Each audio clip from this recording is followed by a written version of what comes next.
The election of 1876 has to be one of the most bizarre moments in American democracy. IAN.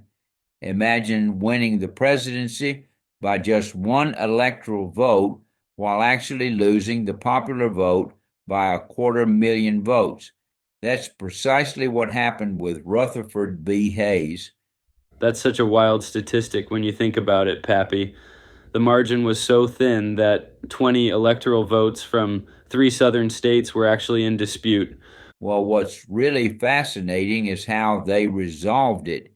They created this special 15-member Electoral Commission, 7 Democrats, 7 Republicans, and 1 independent.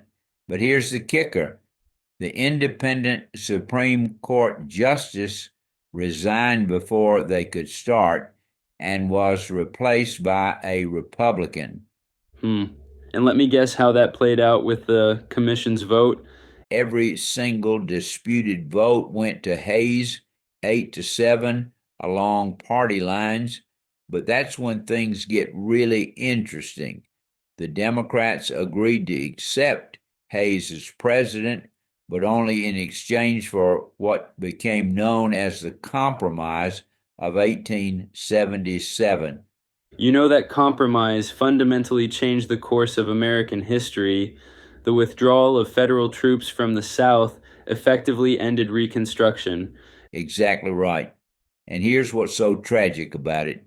Within just a few years, Southern Democrats had dismantled entirely most of the civil rights progress that had been made.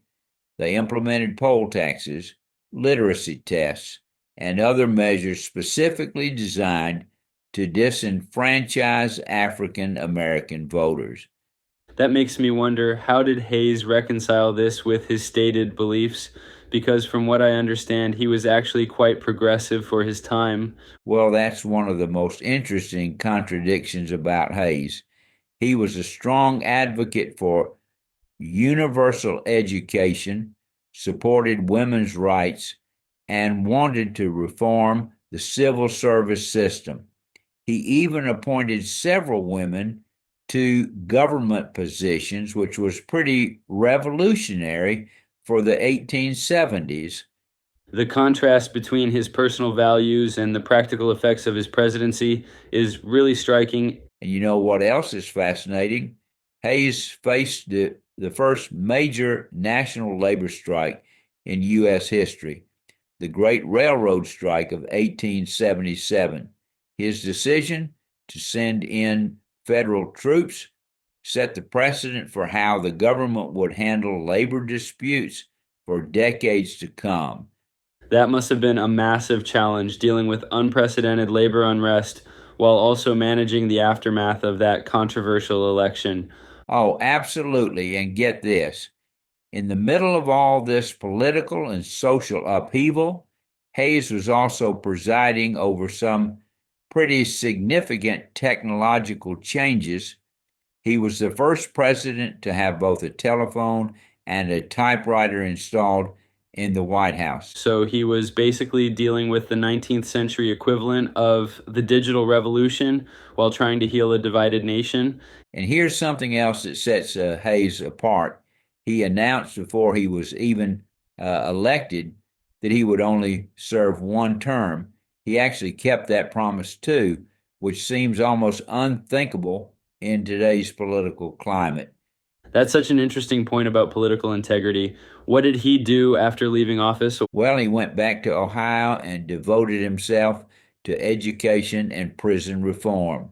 No book deals, no speaking tours, just genuine public service. But you know what's really striking?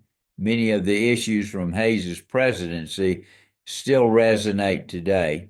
Like disputed elections and voting rights. It's almost like his presidency was this crucial turning point when these modern political battles began to take shape. Exactly.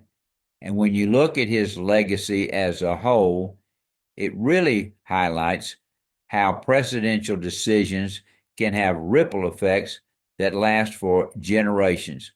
The Compromise of 1877 might have seemed like a necessary step toward national reconciliation at the time, but its impact on civil rights lasted well into the 20th century.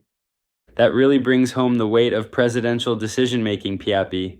Every choice, every compromise can have consequences that extend far beyond their time in office.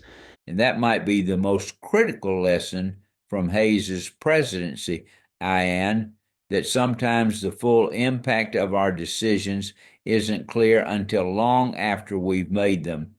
It's a reminder that leadership isn't just about personal integrity or good intentions. It's about understanding the long-term consequences of our choices.